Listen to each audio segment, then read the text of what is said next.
Welcome, everyone. Thank you for joining us today for this webinar, which is being held by the Center on Global Energy Policy of Columbia University. My name is Michael Gerard. I'm a professor at Columbia Law School, where I teach courses on environmental law and energy regulation, and I direct the Sabin Center for Climate Change Law. This event is being webcast live, and the full video will be available online in the coming days. For those of you who are joining us via Zoom, you can submit a question for the panelists at any time by clicking on the Q&A button on the bottom of your screen. For those of you watching the live stream anywhere else, you can submit questions on Twitter by using the hashtag CGEP, C-G-E-P live, and the Twitter handle at Columbia U Energy. You can also submit questions by email to energypolicyevents@columbia.edu. Today, we're going to be discussing building a new grid without new legislation. First, a few words on why we need a new grid. President-elect Biden campaigned on a goal of a carbon pollution-free power sector by 2035.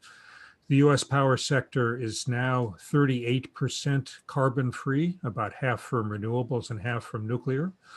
Moving from 38% to 100% will require an enormous increase in renewable generation capacity from the current 1,100 gigawatts to about 3,000 gigawatts, according to a new report from the Zero Carbon Energy Project.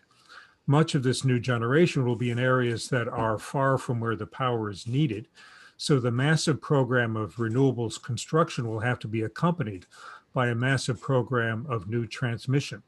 And we need the grid to have much greater functionality in many ways than it does now.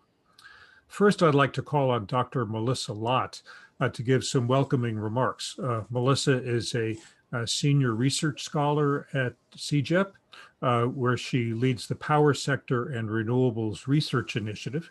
She's worked as an engineer and advisor in the US, Europe, and Asia for more than 15 years.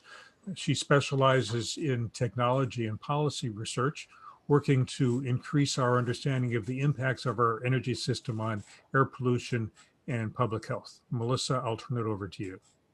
Thanks, Michael, and thanks for being our moderator today for this really exciting and interesting event. And also thanks to everyone who's joining us online. It's great to see those numbers going up, and I'm looking forward to your questions and this whole discussion. I also want to thank our partners for today's event, the NYU School of Law's Institute for Policy Integrity, including a number of the co-authors on this report. And this report is focused on a really important and incredibly timely topic, as Michael just outlined. When we look at the evidence, the research, the analysis, the hard numbers around how we can most effectively transition to an affordable and zero carbon economy in order to protect public health in our communities and mitigate the impacts of climate change, one thing that becomes quite clear is that we need more electricity and we need it to be zero carbon quickly.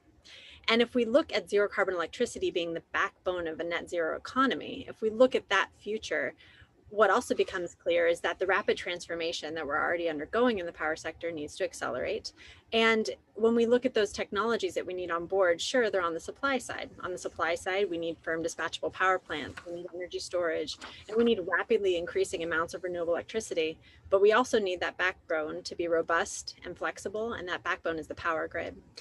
The transition has been supported over the last decade by steep cost declines for wind, solar, and battery technologies, as well as cheap natural gas produced via hydraulic fracturing.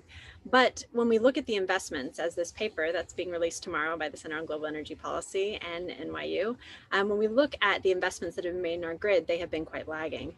And if I sum it up, if I really look at all the evidence and take away all the noise and just focus on the signal, the reality is that we need new long distance transmission lines if we want to keep this transition affordable and if we want to do it on a timeline that's going to both mitigate climate change and protect public health. And this paper seeks to explain how, in absence of action from Congress, which is not guaranteed, what any administration, the Biden administration, could do to reach this 2035 target or other targets. Whatever date it is, this is a discussion of the authorities that we have in place to say, okay, how do we advance the grid? How do we invest in it and make it support the future that we want for the power system, which again is the backbone of decarbonization? You know, on a personal note, when I joined the Center on Global Energy Policy just over a year ago to set up this Power Sector and Renewables Research Initiative, the goal was to create a program that's going to advance smart, actionable and evidence-based energy and climate solutions through research, education, and dialogue. This paper and today's event, done in partnership with NYU Schools of Law's Institute for Policy Integrity, it is certainly all of these things. It's designed to provide insights, and it's designed to be useful to policymakers in the format and timeframe that is needed for them to make informed decisions. So with that, I'll hand it off to Michael and the rest of our speakers, and very much looking forward to this discussion. Thank you. Thank you, Melissa. We're now going to hear from the two authors of the report, or at least two of the authors of the report that's the principal subject of today's program, Justin Gunlock and Sam Walsh.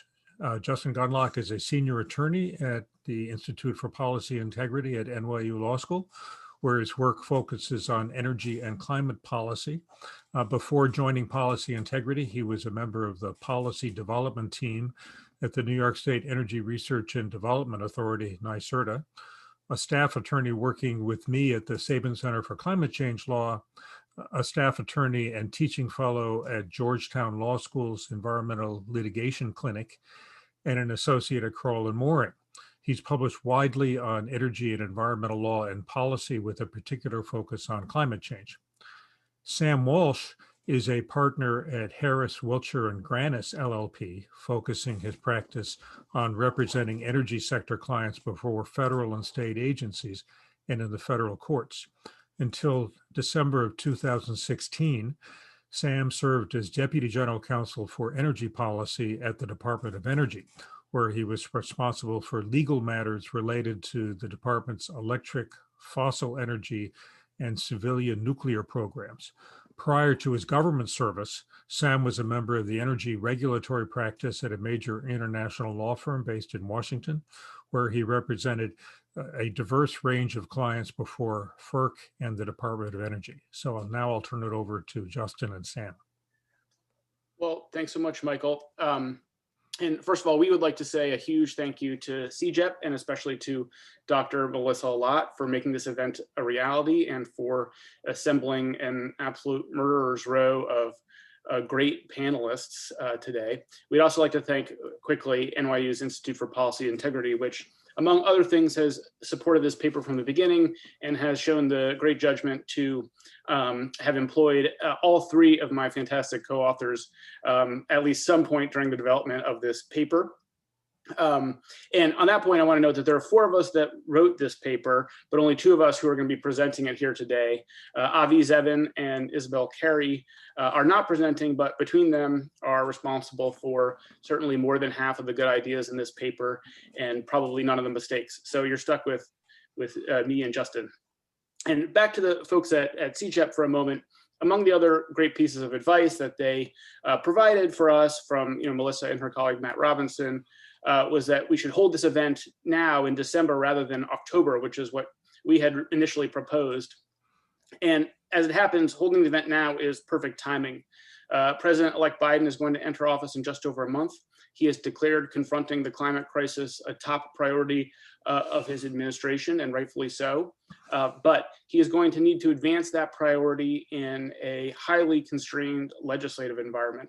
So a critical question that we need to be asking across the federal agencies right now is, what can the new administration do to advance the climate agenda while relying on existing legal authorities that don't require new congressional action?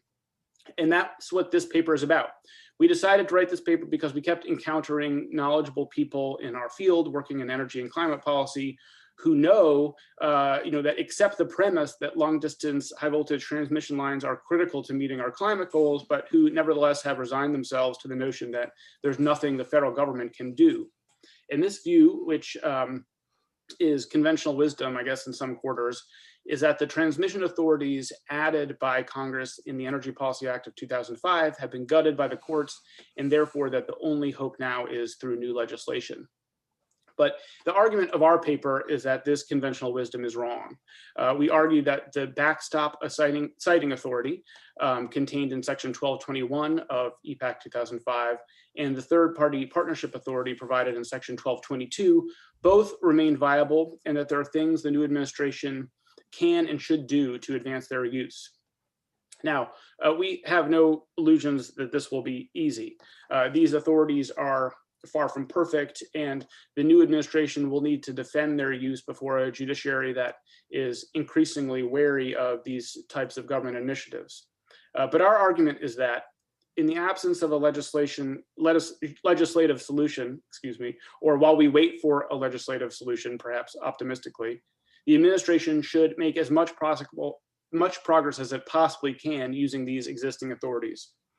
And one important clarification, when we talk about getting transmission built today, we are really talking about long distance, high voltage transmission facilities, and in particular, those facilities that traverse across the footprints of the regional planning entities, and in some cases, projects that connect the eastern and western interconnections together.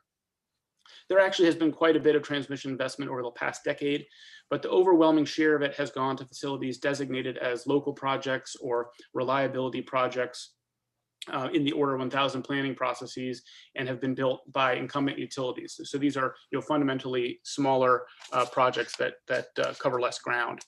But it's the long distance, high voltage facilities that are not really getting built today, and also are the same ones that hold the greatest potential to advance the decarbonization of the electric sector in a way that's quicker and less expensive than alternatives that don't use that kind of transmission solution. So this first slide shows the results of the now famous SEAMS study. The top row shows scenarios consisting of build-outs modeled with 3 high voltage direct current interconnections between the eastern and western interconnections. The second row shows a national scale HVDC network or macro grid. The study showed that each of these build-outs would yield benefit to cost ratios significantly greater than 1, even under pessimistic scenarios about renewable energy development. Under the scenario modeling fast growth in renewable energy, these projects yield benefit to cost ratios as high as 3 to 1, which is shows that there's just immense value to be unlocked for the public in getting these things built. Next slide. The next slide shows the result of another study published just last week by 2 researchers at MIT. The lines on this map look a little different because they use some different assumptions, but the fundamental result is the same. If you want to decarbonize the grid at the lowest cost, you need transmission. And this study modeled the cost of reaching a zero carbon grid and found that the most aggressive transmission build out, depicted here with high voltage interconnection between the eastern and western interconnections, yields savings in the bundled costs of energy approaching $40 a megawatt hour as compared to the base case. So again, huge value potentially unlocked by these high voltage interconnections across high voltage facilities crossing interconnections and crossing the regional planning entities. So you might be thinking to yourself, well, if these long distance transmission lines are so great, then why aren't they getting built today? And there are a few reasons for that. But one important reason, and the reason that's the subject of our paper, has to do with state siting laws. In general, if you want to build a transmission line, you need regulatory approval from each state that the transmission line traverses. This state-by-state requirement has proven to be a significant hindrance for long-distance transmission lines that cross multiple states, like the ones that are kind of posited in this diagram on the screen now. The requirement to get regulatory approval in each state adds cost and delay, and in some cases has proven an insurmountable barrier when one state or another has denied approval outright. The problem is especially acute in states that are traversed by a transmission line, but which are neither at the source nor the sink of the line. Regulators in those states may see little reason to approve a project or to authorize eminent domain for a project if their state is going to neither get the economic benefit of hosting the generation nor receive the energy itself. Congress recognized this problem and in the Energy Policy Act of 2005 created 2 pathways to get transmission built that do not require state approval. The first of these is the so-called Backstop Siting Authority, is going to be described by my co-author, Justin Gunlock. Justin, over to you.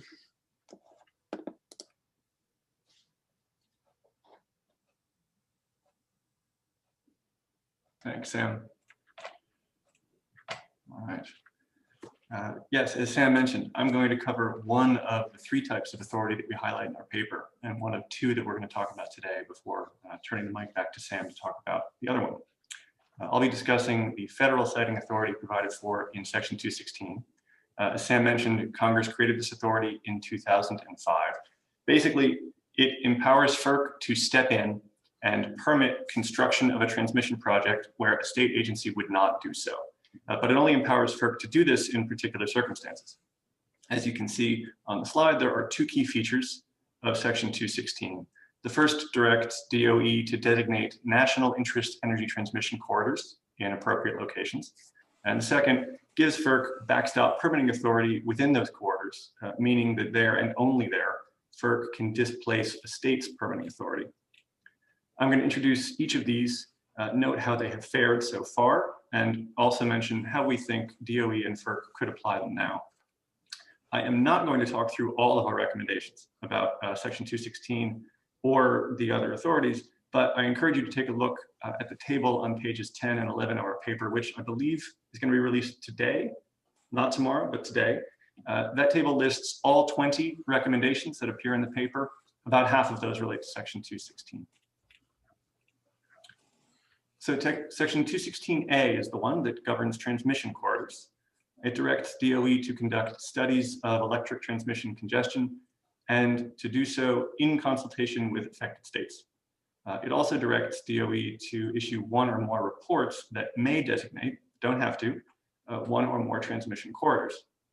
The defining language in 216A2 is, quote, any geographic area experiencing electric energy capacity constraints or congestion that adversely affect consumers. That is to be the definition of what might become a transmission corridor. So two things to note here. First, the relationship between the study and the designation report is somewhat loose. DOE must issue a report following a study, and the law clearly envisions that a study will inform the subsequent designation report. But DOE does not need to wait for a new study to issue a new report and make new designations. Second, 216A directs DOE to base designation on constraints. That's a term from the Act, as well as congestion. And it invites DOE to use other criteria too, such as whether a designation would be in the interest of national energy policy. So DOE has a lot of discretion under 216A regarding where and on what basis it decides to designate a corridor. A 2006 study informed the 2007 designations of two corridors, one in the Southwest and one in the Mid-Atlantic. As you can see from the maps, they were each very big. Those corridors' legality was challenged by a very long list of parties: states, state utility commissions, utilities, and NGOs. A split panel of the Ninth Circuit vacated both of these on two grounds. The court said that DOE did not adequately consult with states about the study, not the designations, but the study, and that DOE did not conduct a review of the environmental impacts of corridor designation pursuant to the National Environmental Policy Act. Now, DOE argued that its designations would have no environmental impact. It was just designating locations where projects might be planned and might qualify as being subject to FERC's backstop authority, but the court disagreed that this made NEPA review unnecessary. So this decision by the Ninth Circuit does not prevent DOE from designating more corridors. It just clarifies some of what DOE must do if it wants to make more designations in the future. But since 2011, when the Ninth Circuit decided the case, DOE has not recommended any further corridor designations. The authority has sat dormant. So what should we do now? As I mentioned before, our report contains multiple recommendations, and I'm just going to note a couple of those here. First, DOE should revise or supplement the 2020 congestion study that it just issued in the fall. For instance, the initial version of that study only identifies instances of present congestion. We think it should identify instances of both present and foreseeable future congestion. Also, the initial version of that study asserts that it would take a new statement from Congress to allow DOE to draw a connection between the role of new transmission in enabling energy transition to a cleaner grid and grid constraints and congestion. We think this misreads the law, which lists several factors in addition to constraints and congestion. Those include whether transmission development would foster economic growth, whether it would support more diverse energy supplies, and whether it would fulfill national energy policy. We also recommend that DOE should designate one or several new corridors, possibly without waiting for the study.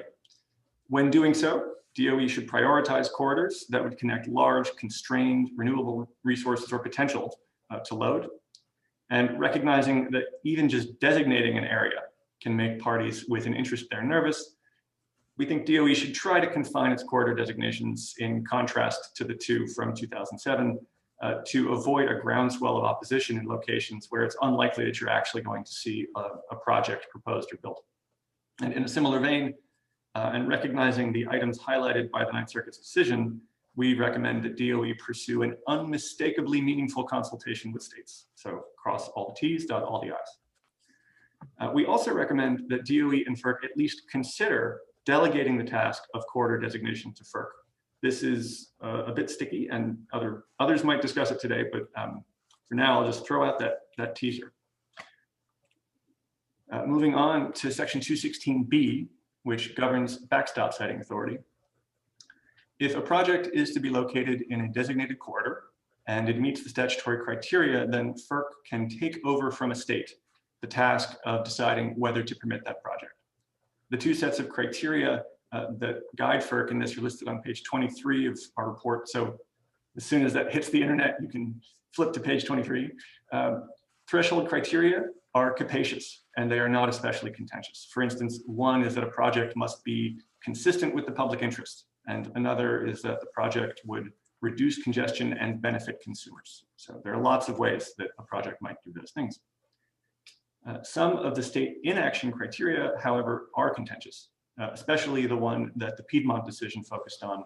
This is the Fourth Circuit decision that vacated for Order 689. The criterion at issue there was in section 216B4. And that says that FERC can issue a construction permit, notwithstanding state refusal, if the state has, quote, withheld approval for more than 1 year. So the question that the court faced was, does this encompass a state denying approval because that denial is effective for more than 1 year after the application was submitted? Or does this really only aim at dawdling and exclude instances of forthright and timely denial by a state permitting authority? The majority of the Fourth Circuit panel said that withheld approval for more than 1 year excludes outright denial, that they are distinct. Among other things, the deciding judges thought that if Congress had wanted to allow FERC to just undo a permit denial, it would have said so more clearly. One judge, Judge Traxler, dissented. He disagreed with the majority about how they read the dictionary, and he also disagreed about the premise that Congress disagreed with the premise that Congress had wanted FERC to be able to overturn a variety of different forms of state refusal, but not the one that was most obvious and straightforward, which is just outright denial. He emphasized that this reading of withhold approval would encompass deny approval and would be more consistent with the purpose of the statute. It is important to emphasize here that FERC's response to the Fourth Circuit decision was to oppose review by the Supreme Court. It opposed a grant of cert, and the court denied cert. So as you can see on this map, that leaves most of the country untouched by the Fourth Circuit's interpretation. And FERC has not attempted to raise the argument in another jurisdiction. So this portion of the country is governed by that decision. The rest is not. As for what FERC should do, we recommend that FERC would adopt a new order to replace 689. That order should explain how projects that connect constrained renewable potential to load would meet the threshold criteria in the statute. We think the order should interpret withhold to encompass express denial, at least outside of the Fourth Circuit.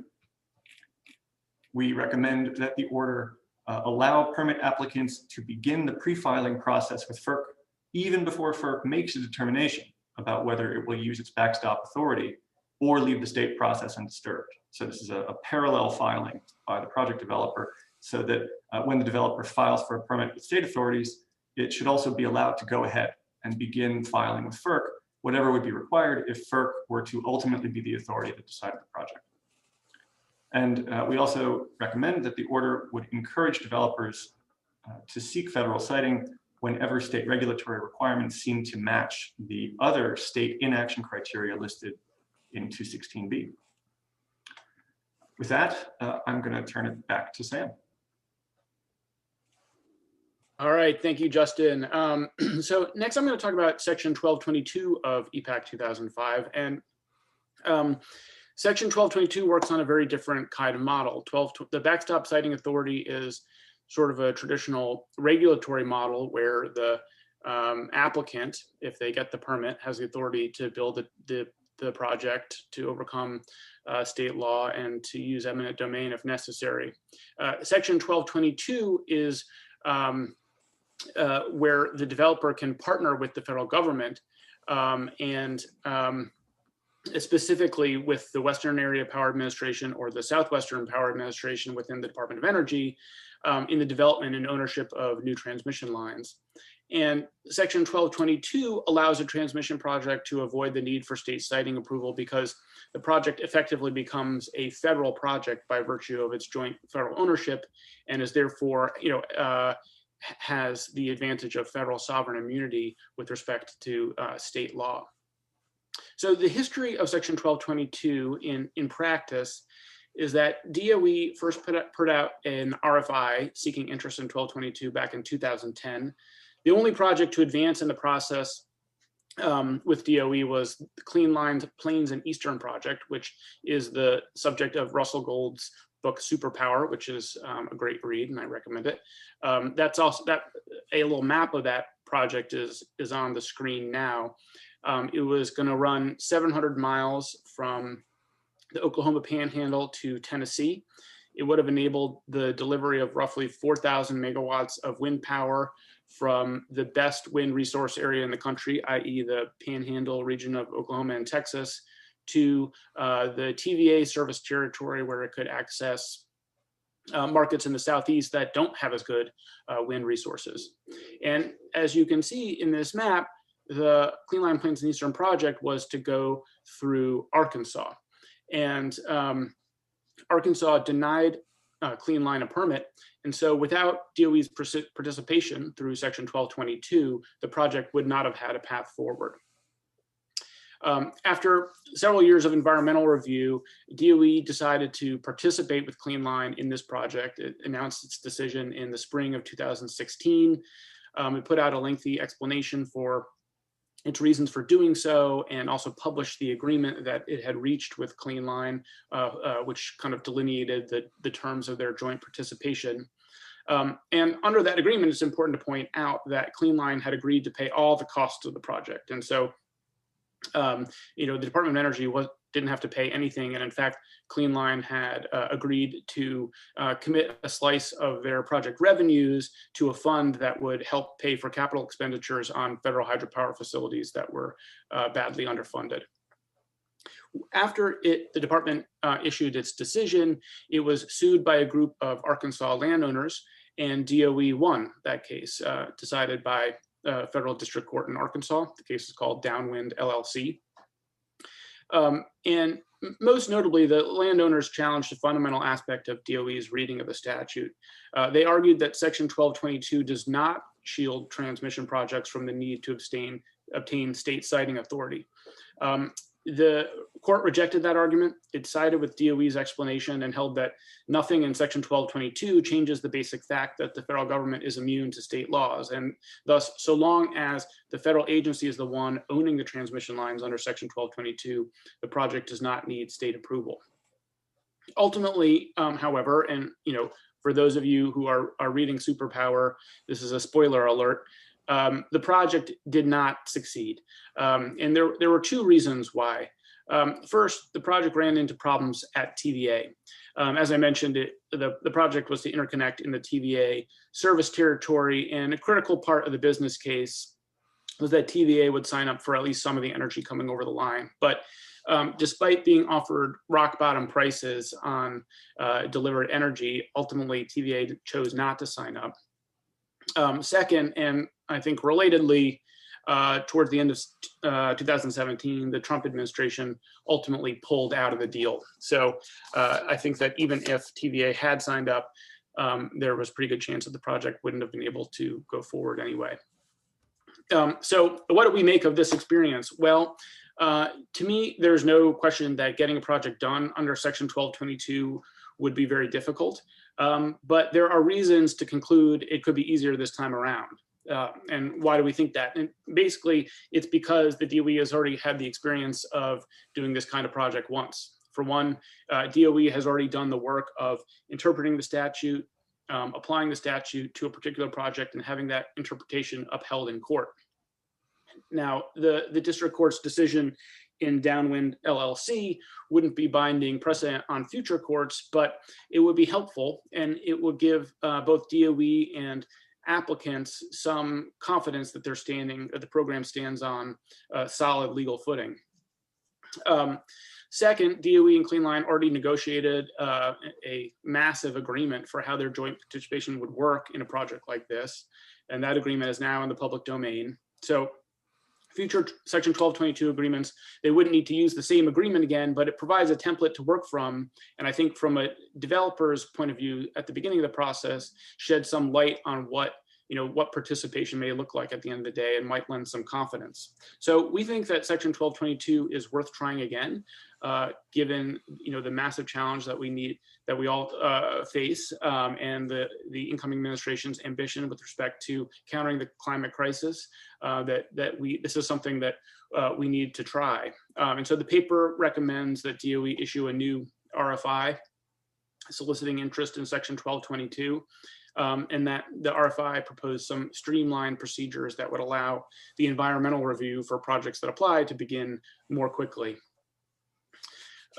So lastly, some concluding thoughts on our presentation. The title of our paper is Building a New Grid Without New Law.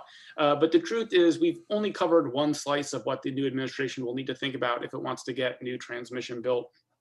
The slice that we've covered is overcoming state siting barriers, but there are other perhaps equally important issues that the administration will need to grapple with. One is federal permitting.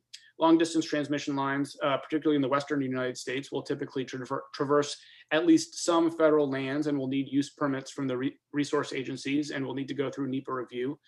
So the new administration is going to need to ensure that when it comes to these national interest transmission lines, that the permitting agencies act expeditiously and that they conduct their reviews in parallel. Second, an issue we haven't covered here at all today, but which is a huge issue facing these types of projects, is financing. As we discuss in our paper, but haven't really spoken about much today, the Western Area Power Administration has loan authority that could be helpful in some cases. But at a more general level, it's going to fall to FERC to consider ways to enable these types of high value interregional projects to get cost recovery so they can actually get built.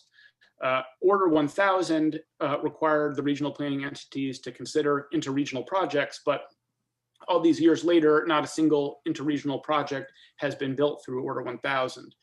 So we hope that FERC can take this issue up.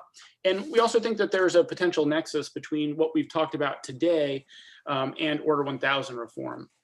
For example, it would be reasonable, I think, for FERC to at least consider implementing special procedures for evaluating cost allocation for projects that are located in national interest electric transmission corridors designated by DOE or by FERC if FERC had the delegated authority. And lastly, we can't forget about politics.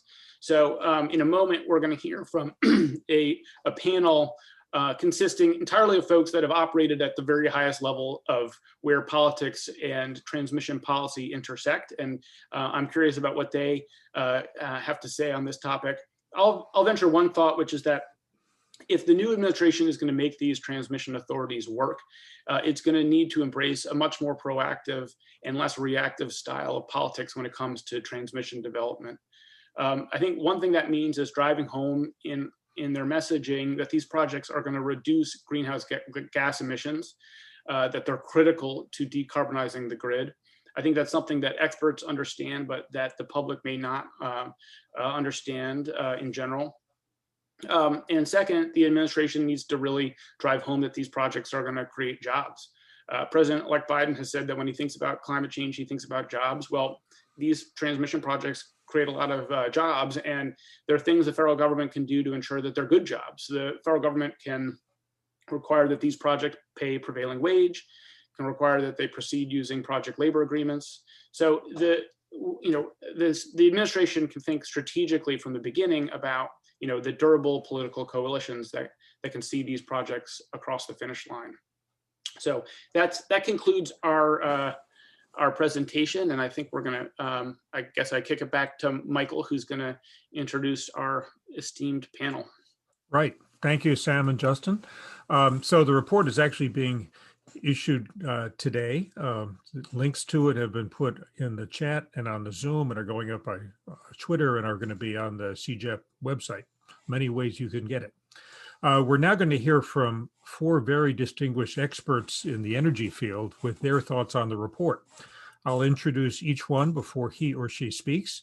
Each one will talk for about 5 minutes. After we're all done with that, we'll have the Q&A session.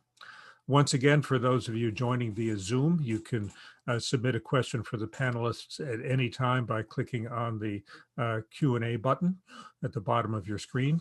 For those of you watching the live stream anywhere else, you can submit questions by Twitter using the hashtag CJEPLive and the Twitter handle @ColumbiaUEnergy, or you can send an email to energypolicyevents@columbia.edu. So first we'll hear from David Hill. David is an adjunct research scholar at CJEP. From 2012 to 2018, he served as executive vice president and general counsel of NRG Energy, which at the time was one of the largest generators of both conventional and renewable electricity in the US. Prior to joining NRG in 2012, David was a partner and co-head of the energy practice at Sidley Austin.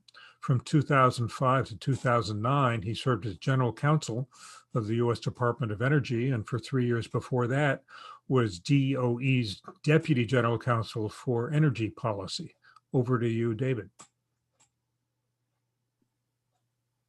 Thank you very much, Michael, and it's great to be here today. Rarely, actually, never do I get the chance to talk about an article that talks about so many things that I was personally involved in, as with this one. But which is one reason why I'm very much looking forward to talking about it for a few minutes. I will say I think the article is incredibly strong. It's exhaustively researched. Has comprehensive recommendations, and which I'm particularly grateful about that. It doesn't just complain. It has very detailed recommendations, and I think that's excellent. And I think it deserves serious consideration. Just a few thoughts, and I'll just confine my thoughts to a few topics here. I agree that Section 1221 and 1222 of the Energy Policy Act of 2005 are very powerful authorities. And they haven't been used to their full extent. There's a lot more that they could be used for and should be used for. I think with respect to Section 1221, Section 216 of the Federal Power Act, I was integrally involved in the designation of the National Interest Electric Transmission Corridors back in 06 and 07. And I know the courts have decided that we didn't do that right, but we thought very carefully about whether to designate broad or narrow corridors, and we decided to designate the broader ones because we thought that doing narrow ones would really conflate the two separate functions that are laid out with respect to both the designation of corridors and then the actual permitting of a particular transmission line, which is authority assigned to FERC. I will say that they're designating broad corridors is problematic for the reason that the authors note in the article. But I think that doing it the other way would entail some significant difficulties. One thing that the authors note is that that DOE ought to delegate its authority to FERC, and that FERC that would actually help expedite things. That FERC is good at citing linear projects, but I think it's clear that's not actually what Congress wanted. Senator Domenici, Senator Bingaman, Congressman Barton, the authors of the EPAct 05, they knew very well what the functions of DOE were and what the capabilities of DOE and FERC were, and they separated out those two functions. The authors note that Senator Bingaman in particular was wanted the functions separated, but the article notes that that's no longer the prevailing view of Congress. That obviously Senator Bingaman isn't, a United States senator anymore. And yet in other places in the article they talk about what congressional intent was. I do think that this is one where Congress thought very carefully about what it wanted and it assigned these functions separately. And I guess I think that that DOE delegating the authority to FERC. I do think that certainly the delegation of authority of FERC would or DOE would permit that. I don't think that's consistent with what Congress wanted. I think there I also think that the idea of DOE designating corridors based on specific projects. I think that it's yes. I mean that might actually expedite the overall, it has the potential to expedite it. But I also think that if DOE were to do that, it would be inconsistent with one thing that the authors note, which is that the corridors could be designated with an environmental assessment as opposed to an environmental impact statement under NEPA. And I don't think in the end that would probably work if a particular project was the focus of the corridor designation.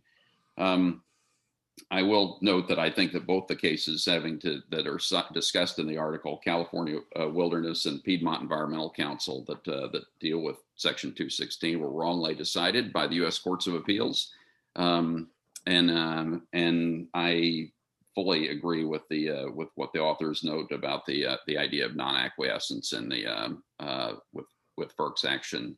And as to the Piedmont Environmental Council, because that decision by the Fourth Circuit, I mean, is just, in my view, totally and completely wrong. Stuck with it in the Fourth Circuit, but not in the rest of the country.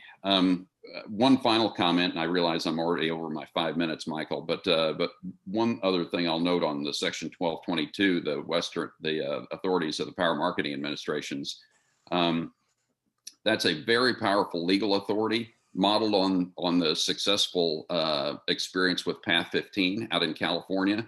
The real lesson of that, though, is their Path 15 was a priority of President Bush and of Secretary Abraham, and it got built.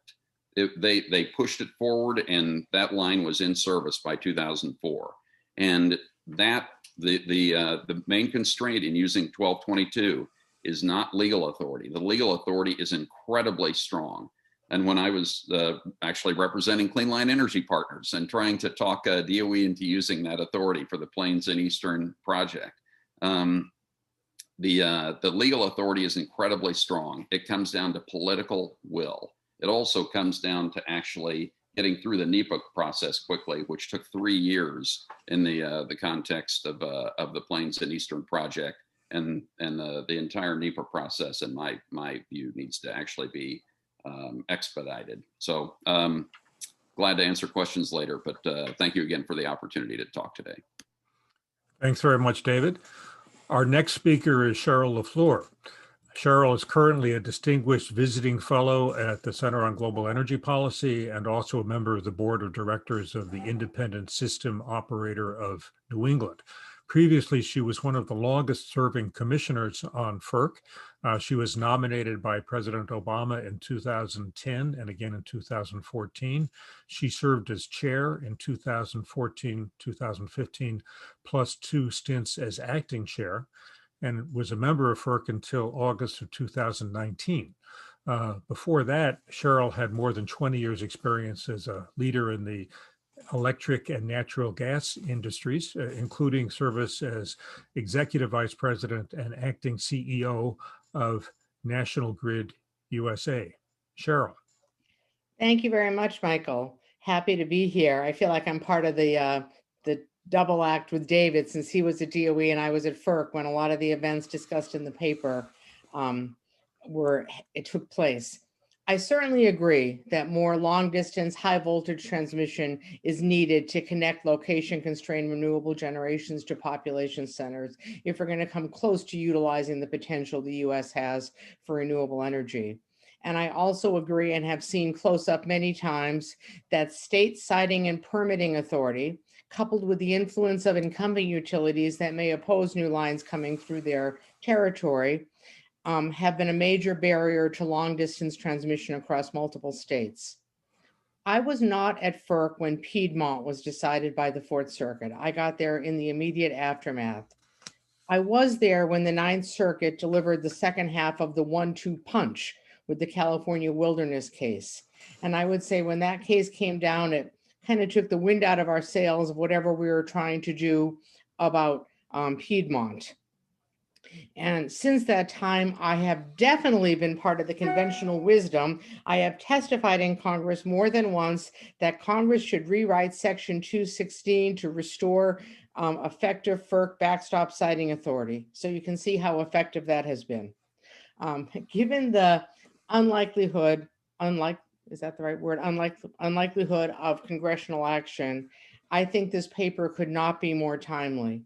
I think it's well considered and well written and well researched to really carefully explain the detailed options available under existing law.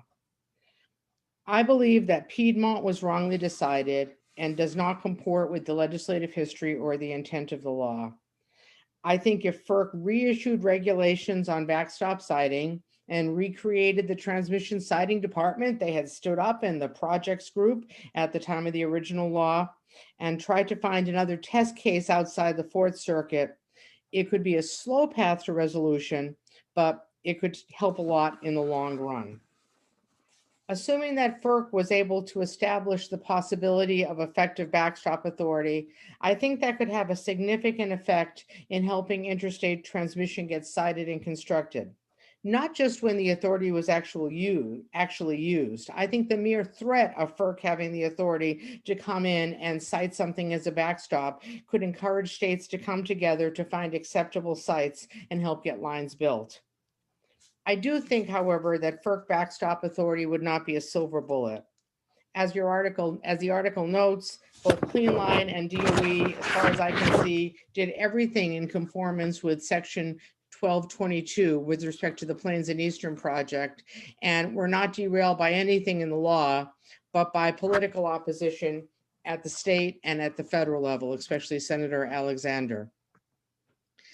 I think we can expect that states that are opposed to transmission lines will find a way to use their existing authority, even if FERC has the siting authority, their authority over clean water crossing permits or other local authorities to make life very difficult for project sponsors. And we have certainly seen this in the area of gas pipelines. 10 years ago, people always said, look how many gas pipelines are being built. That's because FERC has siting and permitting and eminent domain authority. If only FERC had that authority with transmission, lots of transmission could be built. That's certainly true to a point, but recently, as many states have been strongly opposed to gas pipelines because it conflicts with their perception of their climate objectives or for other reasons, many pipelines have been canceled due to state opposition and state withholding of necessary ancillary permits, even if FERC approved them. So all of this, in my view, points to the continuing need to satisfy state authorities and citizens that the proposed facilities are in the best interest of citizens in their states, to really get them on board, at least enough on board to accept FERC action. I think that there's a few ways to do that. One is in the states where climate mitigation is part of state policy, which is, I believe, about 29 states, tying the projects to state climate policy, giving the state credit toward its carbon goals for allowing a project. Secondly, providing real tangible benefits to the customers of the states. We saw Hydro-Quebec do this to the state of Maine, where they voted out discounts to Maine customers in order to get the New England Clean Energy Connect, which is still not built, but is still now on track through the state of Maine after the state of New Hampshire didn't want power to go through their state. and encouraging states to work together at the regional level on projects where they each kind of one hand washes the other, because you come up with a portfolio of projects where there's a little something for everything, which is what MISO did with the multi-value projects, put together a portfolio. So Michigan got a little, and this one got a little, and that one got a little, and they kind of went through together.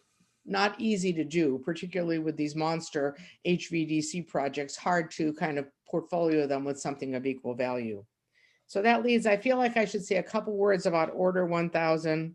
I was at FERC when Order number 1000 was voted out and was deeply involved.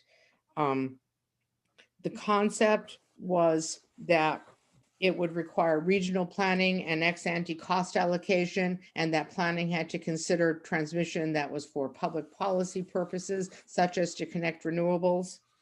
It would require interregional coordination. The interregional requirements were much softer than the regional requirements. It was said that the interregional part of Order 1000 was like the regional requirements in Order 990. And once regional planning and cost allocation was up and running and everyone saw the benefits, FERC would come back a few years later, just as it did a few years after 990, and vote the next rule that would require interregional planning and cost allocation, just as Order 1000 required regional planning and cost allocation. That was very much the plan. But the third part of it was taking away the incumbent right of first refusal for an incumbent utility to build transmission lines across its territory. If I could go back in a time tunnel, I would have insisted more strongly than I tried to do then that that be in a separate rule, because that so angered the electric utility constituency that it really has had a tremendous amount of a bad impact on the effectiveness of the whole rule. What we've seen instead, and I'm on record saying that I think in some areas, electric companies have actually built more of the kinds of lines that are exempt from regional bidding out and competitive transmission processes to avoid competitive transmission processes, which is the exact opposite of what the rule was intended, which was to have more high voltage, long distance lines subject to competitive processes. The difficulty for FERC held a tech conference on this in 2016. FERC already has a record of more things it can do to Order 1000. The problem in it's won lawsuit after lawsuit on that the taking away the right of first refusal was a matter of important to the public interest. So to come back and say, oh, never mind, we're not going to do that now would be very hard. Rather, they have to kind of walk through it and try to put pieces of the rule back together. And maybe we'll see that in the new FERC. So I will stop there. Thank the authors again and look forward to hearing from the other speakers. Thank you very much, Cheryl. Our next speaker is Rob Gramlich. Rob is a founder and president of Grid Strategies, LLC, where he provides economic policy analysis for clients on electric transmission and power markets in pursuit of low-cost decarbonization. Rob oversaw transmission and power market policy for the American Wind Energy Association from 2005 through 2016. He was economic advisor to FERC Chairman Pat Wood III from 2001 to 2005, and before that, a senior economist at PJM Interconnection. Rob. Thank you, Michael. Thank you, everybody. It's an honor to be here. And one of my other roles is I serve as Executive Director of Americans for a Clean Energy Grid, which focuses exactly on these issues: how to get large-scale transmission built to access the clean, renewable resources that will be important for decarbonization, as well as just they are the least cost resources, even if you consider the transmission required to access them. I'm really going to make two general points. Number one, this is a fantastic paper. It is truly excellent, and it is a roadmap and a cookbook for what I think the Department of Energy in particular should do. I hope many people in the next administration carry this paper around with them. The second point I'm going to make is that since the title of the paper and of this webinar is more than just about siting, the title is rather about federal transmission policy. I want to just emphasize for those looking at what really is the most important thing for the next administration, barring legislation, I think it is a new comprehensive FERC transmission planning rule, just as Cheryl was describing a second ago. And I'll say more about that later if we have time. But let me walk through the points of the paper. First of all, couldn't agree more that decarbonization and utility goals and renewable policies require a significant amount of transmission. Our estimates are that we need 2 to 3 times the delivery capacity that we currently have. That is a massive amount of new transmission. Now, it doesn't mean we need that many new lines necessarily, because the efficiency of new lines means maybe it's 50 to 100% more lines, but 200 to 300% more capacity. This is shown by all sorts of experiences around the world and with various studies. The paper did note there's a couple dissenting voices among the studies, but those studies actually did not look at the hourly granularity, which you really need in order to assess this question, because people are familiar that renewables are remote. For example, 88% of the renewable energy capacity is in 15 central region states. So people kind of get that, okay, it's far away from population centers, but the equally important aspect is the fact that power needs to move back and forth within and across regions in order to meet load 87, 60 hours a year. That SEAM study that Justin mentioned, if you look closely, it actually has close to 40 gigawatts of power moving between the eastern and western interconnections at different times. And then equally importantly, it moves back the other direction. So it actually, since wind and solar tend to operate at different times and places, you find this dynamic all over the country where the power moves in the tens of gigawatts across one area and then back the other way. And this is, of course, nothing new for transmission planners. This year marks the 50th anniversary of the Pacific DC Intertie. If we're talking about federal leadership on transmission, if you look at how that line is used, you often find just on a daily basis, 1,500 megawatts go in one direction and 500 megawatts going back the other direction. And these days, that's largely driven by excess solar from California during the day, shipping up to be stored as hydro behind dams in the Northwest and then shipped back down when the sun goes down. So that large movement of power is definitely needed. Agree with that. And then I'll just tick through some of the other key points in the paper with which I very much agree. We absolutely need federal leadership. I would love to see it at the presidential level, maybe an executive order. I agree that meaningful authorities exist, particularly with these we're talking about today, 1221 and 1222, and they should be used. I agree that generally the type of transmission we're talking about, the large regional and interregional transmission, is generally not getting built today, despite total investment numbers being fairly high, over 20 billion a year. And that's a problem. We've got renewable projects piling up in interconnection queues. And as Cheryl noted when she was a commissioner, you can do queue reform all day, but if you're not proactively building the transmission, there's just not really a way out of that. Also agree with the paper about the use of grid enhancing technologies. Those are very promising now, so incentives and grants would be helpful.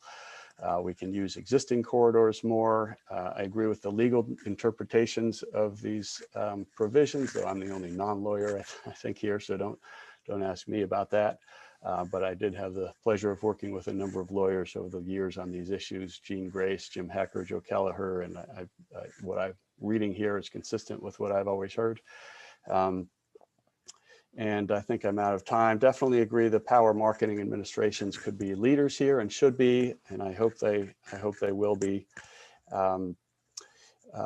So I might just note, in addition to the FERC planning rule, I might have seen more about FAST Act implementation. Maybe Lauren can talk about her experience with interagency transmission work, but that model started under the Obama administration. Later in the FAST Act, I think has been actually pretty successful and should be highlighted and used and staffed up.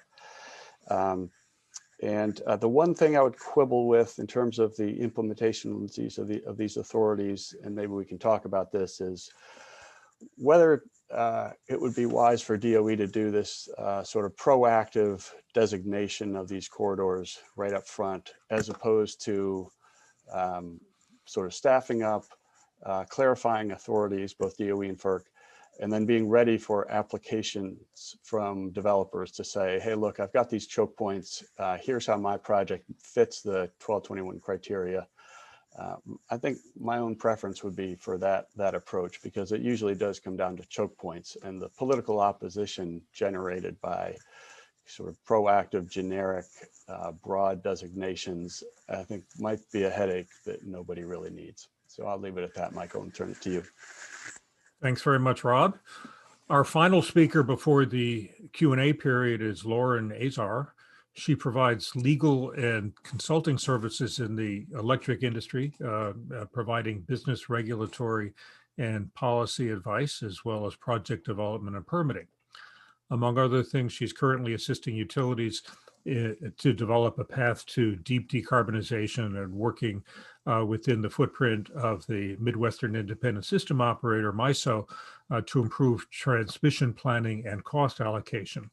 Lauren served as senior advisor to the U.S. Secretary of Energy from 2011 to 2013, advising him on the electric industry and the institutional barriers that it faces. She also co-led negotiations among 9 federal agencies to overhaul and streamline their evaluation of electric transmission. From 2007 to 2011, Lauren was a commissioner on the Wisconsin Public Service Commission. Lauren. Thank you very much, Michael. And let me just start off with congratulations to the authors on this article. It really is outstanding. I'm going to sort of go through a staccato of ideas here because I've got probably less than 5 minutes given the timing of things. So let's just start off with, I agree 100% with Cheryl's note that state support, no matter where we go, is going to make this a whole lot easier. But I don't think that's sufficient. And Cheryl used the MVPs at MISO as an example, and I led the process for those MVPs. And I can tell you that the threat of federal backstop siting actually was in existence at that point in time, and it pretty seriously helped us get the MVPs through. So I think having a robust federal backstop siting would be quite helpful, even if it's never used. If the state regulators knew that that was a threat. Interestingly enough, I'm going to tell a little bit of a funny story. Was just in a process where about 45 people were discussing whether federal eminent domain was going to be needed to essentially site this macro grid, which is not just interregional lines, but interconnected regional lines that connect the weather patterns in the US. And 100% of the participants said, yes, we are going to need federal eminent domain for that. But once we started to talk about implementing the 2 authorities that provide federal eminent domain, nobody wanted to trigger it.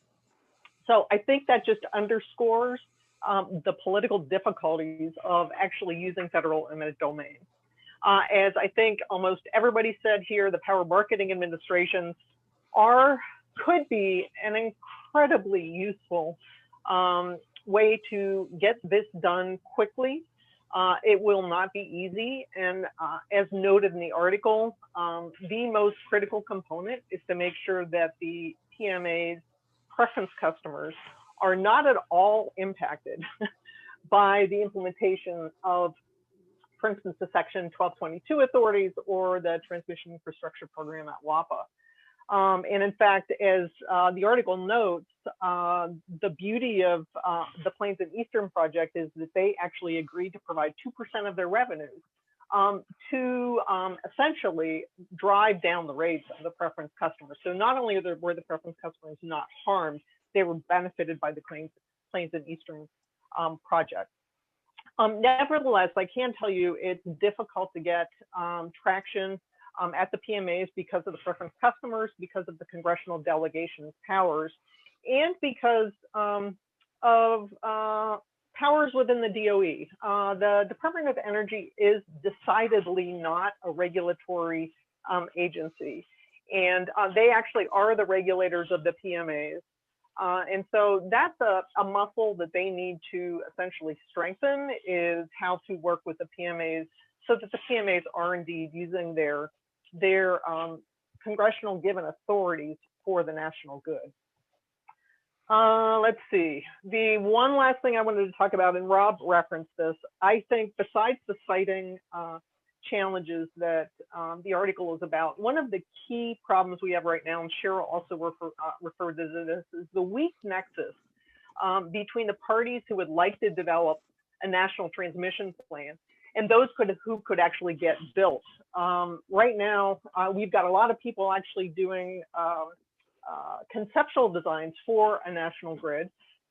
We need the parties who actually can get down and do the designs of a national grid. But as importantly, whoever does those designs of the national grid need to be able to obligate parties to build it and to provide cost allocation for it. That nexus right now is very weak. I think Rob mentioned that we need presidential support for this, and I would be as bold as to ask President-elect Biden to convene the CEOs of the RTOs, ISOs, the commissioners at FERC, the PMA administrators, and the governors of states to say, look, we've got this problem. We need a national grid. We need to design it, and we need to obligate parties to build it. And you all figure out how you're going to do that and come back in 3 months with a plan on how you're going to get it done. And with that, I will leave it to you, Michael. Thank you. Thank you very much, Lauren. We have 22 minutes for a whole lot of questions. And so I'm going to ask the members of the panel to keep their responses to 30 or 45 seconds if possible. So first, we're getting a significant number of questions about the National Environmental Policy Act, NEPA. First, how do we move through NEPA more quickly and effectively? Will the Trump administration's changes to the NEPA regulations help accelerate this process?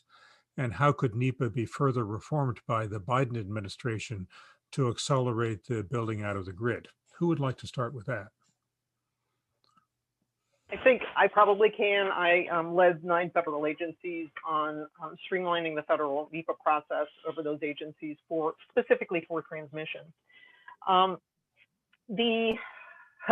The FAST-41 Act, which Rob referenced, has been quite successful. You know, I helped to design the streamlining efforts, and then when I came out into private practice, I think had the first transmission project to go through the FAST-41 process, and it worked very well. Did there need to be changes? Absolutely. This is not rocket science. The bottom line is a calendar, a schedule has to be designed, and it has to be met. And probably the biggest difficulty for this is that the federal agencies, whoever is the lead agency in the NEPA process, doesn't necessarily like to be the bird dog of other federal agencies. So there are ways in which you could shift that responsibility, but we don't need to get into those details now. So FAST-41 works. We need it to be extended, and we do need some tweaks. I think big picture, if you look at the new administration, it's going to be important that any efforts they take to improve environmental review or strengthen environmental review of gas pipelines and oil pipelines and fossil fuel related projects not somehow spill over and make it harder to build transmission lines for renewable projects. Because I think there's a little bit of a schizophrenia on this. People want to strengthen NEPA and strengthen greenhouse gas review and so forth for gas pipelines while facilitating electric transmission. And I think it's important that the federal government really look at how it can help projects get built, not just, slow down the ones that some people might not want. I think that there's a lot that the federal government can do through the land and water agencies and so forth, but it has to be an objective. I'm worried that they'll just throw money at things, with like stimulus, infrastructure money, when private money wants to build these lines. Money's not the problem. It's the authority to build them that's the problem. So it's a little bit of a delineating what's where you might need to, some people might think they need to strengthen NEPA versus get things done faster.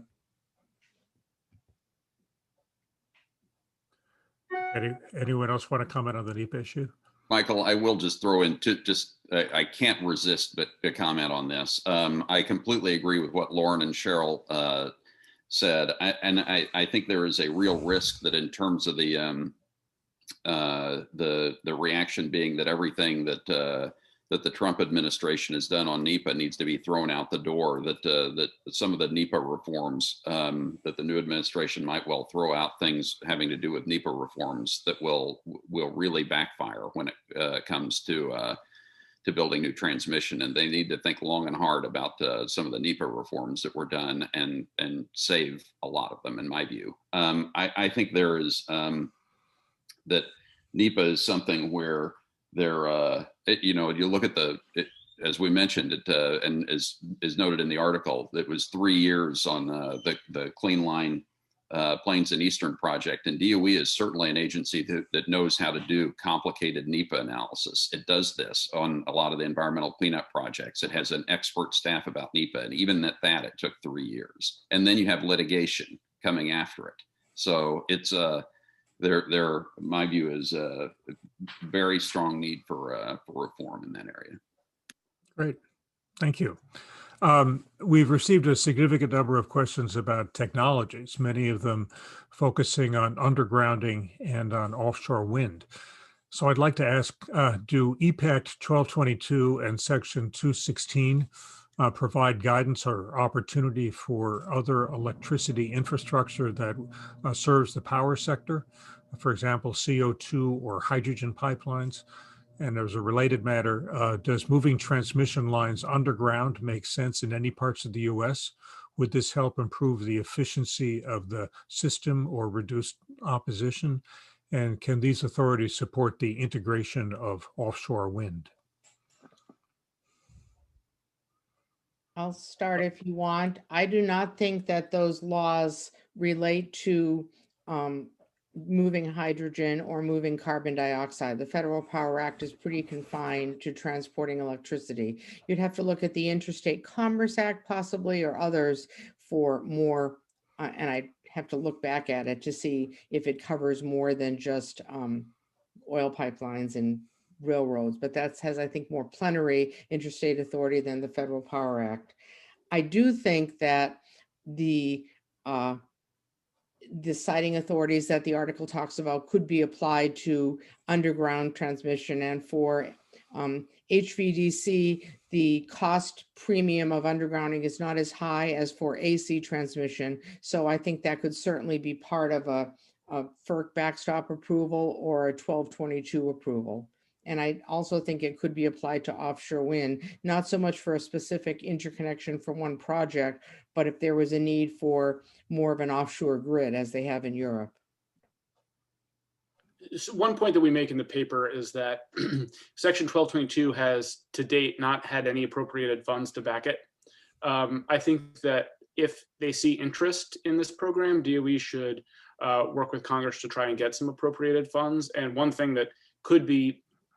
way that those funds could be deployed would be, strategically burying HVDC lines in sensitive areas if that were necessary, which is not to say that the developers couldn't undertake that expense on their own, but having a little bit of extra money to make that happen could be very useful. For offshore wind, which is an area where I practice in a lot now, the federal government already has the authority to site transmission in federal waters. It's the last, I think, 3 miles that are state waters that are subject to state siting authority. In the northeastern states, that's not really been the issue. Those states are eager to make those projects work. It's very often difficult to find good sites to interconnect. There's a lot of network upgrade costs that need to get done in coordination with the ISOs, but to date, we have not seen the same kind of problem of obstacles at the state level when it comes to offshore wind transmission permitting.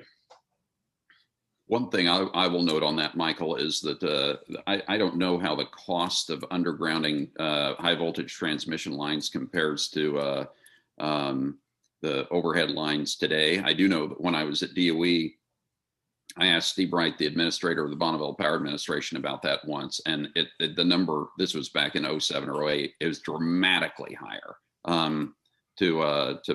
So it's not a matter of, well, you know, it's about the same. I mean, it was multiples higher for undergrounding high voltage transmission.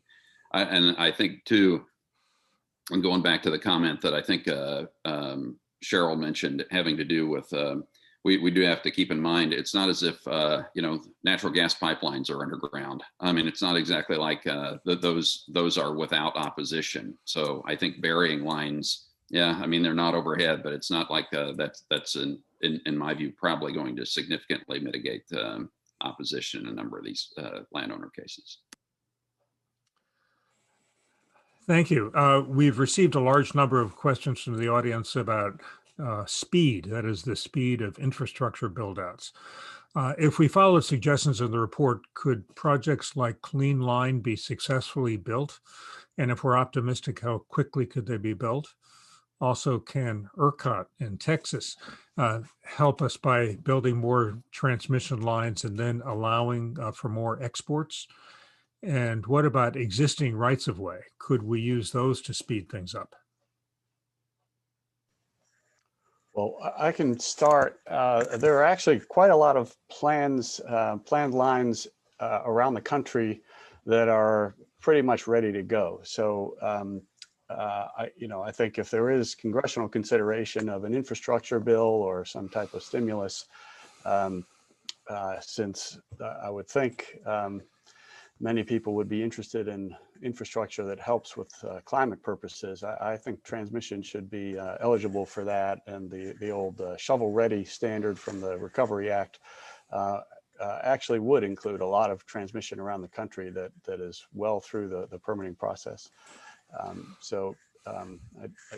do think that is an opportunity. I mean, longer term, you know, most transmission does take closer to 10 years than, 0 to 5. And so I think what we see in the electric industry is a difficult dynamic where it seems like there's not all that much need for transmission because natural gas prices are low. Solar can be done closer to load. And so you actually don't see much congestion or cost variation, but that's really a temporary dynamic. By the end of this decade, we're going to see significant congestion everywhere. We see it in a lot of places already, solar is going to need as much transmission as wind will. By then, you saturate certain areas, and you need to move the power around. So we do need, in terms of timing, we do need to get these plans and cost allocation programs in place now so that we can get the lines built when we need it by the end of this decade, when we really need it by the end of this decade. Anyone else want to chime in on this? Okay, we've received a number of questions about how the findings in this report can support the expansion of renewable power across the U.S. and the trade-offs involved in this process, including decarbonizing the power sector will require expansion of renewable energy in the U.S. Expanding the grid often does environmental damage. How do we minimize the damage? Do the studies indicate that we will still need long-distance transmission lines if we have decentralized, community-based microgrids? And could federal backstop authority also give more of a green light to fracked gas pipeline projects in addition to transmission line projects that would carry clean energy? In other words, is that a double-edged sword? I guess I will start. FERC already has plenary authority over gas pipeline projects. In fact, far more robust than the backstop authority that 216 sought to give them over electric transmission. So I don't think reviving 216 will increase FERC's authority over gas pipelines. I do think things that you do with respect to NEPA could be a double-edged sword, since there's pieces of the environmental community wanting to strengthen NEPA and others wanting to make NEPA, streamline NEPA to help with transmission and renewable projects. So that would have to be thought through carefully. But I think the answer lies in assuring that NEPA consider not just the local impacts of any project, but the overall climate impacts of the projects that the project facilitates. That's what would differentiate a gas pipeline, which would presumably facilitate the combustion of fossil fuels, although might also replace more climate unfriendly, fossil fuels. You'd have to really look at it project by project, from a electric transmission line that would presumably reduce greenhouse gas consumption if you really looked fully through NEPA at the climate impact. So I think that's where you'd have to make the distinction. Finally, my own opinion, I'm interested in hearing on others. I think we definitely still need a backbone high voltage transmission grid in addition to localized microgrids. Most of the microgrids we have now really make their money and are able to exist because of participation in the regional markets, which is what they do the vast majority of the time when they're not islanded due to a storm. I think that we have two competing things, more regionalization and more localization, and we're going to need both sources of supply to decarbonize on anything like the timetables that have been set out as goals. Yeah, I'll just add, we need the microgrids for certain customers, more for their own sort of personal or corporate resilience, or hospitals or police stations or things like that. But that is unrelated to decarbonizing the bulk power system. We need, again, to move tens of gigawatts across and between regions in order to have a reliable 87, 60-hour power supply with high penetration renewables. Quick point. What we're talking about here is Sam and then Lauren. Sorry. Sam? Just quick point. What we're talking about here is sort of a planned, intentional, national scale approach that uses as much as possible high voltage and HVDC lines. What that actually results in many fewer transmission line miles being needed to achieve our purposes, right? The higher voltage you go, the less total steel you need. So I think that's something that we got to keep in mind. It's hard for people to understand, sort of like, if you're building one project that obviates the needs for all kinds of other ones, but it's really true when we're talking about these high voltage projects. Lauren? Yeah, I was just going to say, do we need DERs and microgrids? Absolutely, but that's not going to eliminate the need for this macro grid. To give you an idea, assuming economy-wide electrification, we are looking at 2 to 3 times the amount of generation that we have now. At least that's what the experts are saying. And it will likely be, a lot of it will be renewables. As ways in which to minimize the environmental impacts of the transmission that's needed, number one, we can use existing corridors where there are, for instance, coal plants that are retiring. There are great substations there. We can use those facilities. There was a huge transmission build out in the 60s and 70s. Those assets are now aging out. And so rather than replacing those with like-kind facilities, those can be either used for this macro grid, or they can be used for a much higher voltage the AC underlying grid that's going to be necessary to support the DC macro grid. So bottom line is there's lots of opportunities and ways in which we can minimize the environmental impacts of building out the needed macro grid. Thank you. We only have about 5 minutes left, but quickly, another set of questions concerns FERC Order 1000, which has already been mentioned. Do you think that FERC Order 1000 has been successful so far? If FERC were to amend the order or issue a new order building on it, what specific changes to the planning and coordination processes should FERC make? How should those changes be designed to be effective, both in or outside of ISO RTO regions? And would additional authorizations be required to connect North Atlantic offshore wind power to interregional HVDC lines? Anybody want to tackle any of those? Well, I'll start, I guess. I think FERC Order number 1000 has been a mixed success. It has helped some projects get built. We have seen successfully competitively bid projects in every ISO.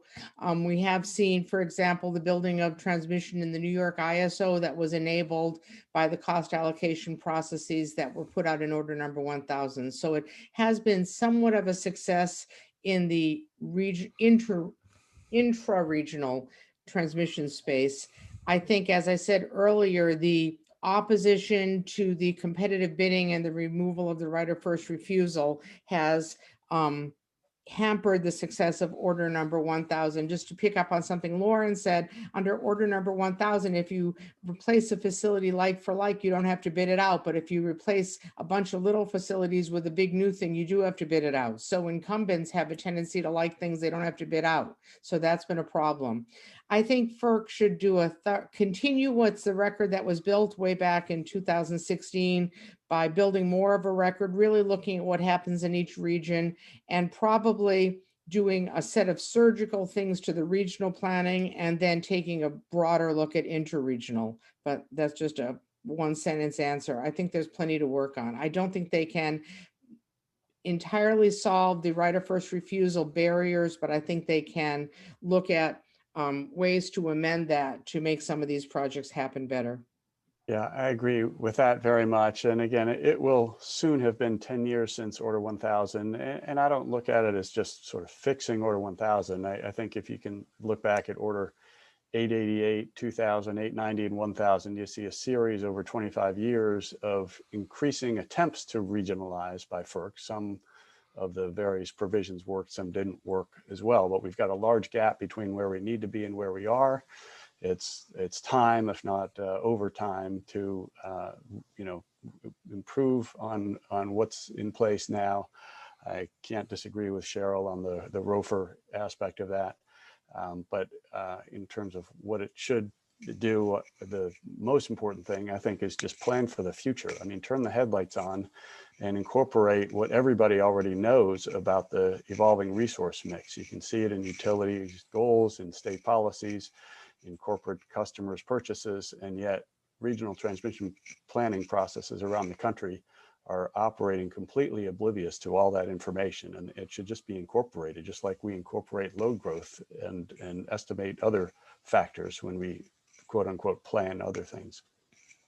I'll just say one second thing. A lot of FERC right now, it looks like it's going to be a majority Republican FERC with a Democratic chairman for a while, depending on things we don't know of how long people stay and so forth. And there's a lot of things that on which FERC is deeply divided. Transmission planning is not one, because FERC hasn't acted on it for such a long time. There's not a lot of calcified disagreements among the existing and brand new commissioners. So it's a ripe time to look at it. So although the transmission planning and siting process takes a very long time, this panel has sped by, and unfortunately we have reached the witching hour. I want to thank all of our speakers and panelists for joining us today. And I want to thank our audience for tuning in. As we mentioned, the full video recording of this event will be available on the CJEP website in a few days. CJEP's next event is a discussion with David Victor and Danny Cullenward about their new book, Making Climate Policy Work. It will be held this Wednesday, December 16th at 12 p.m. Eastern Time. For a full calendar of events, please visit the CJEP website online. Thank you all and enjoy the rest of your day.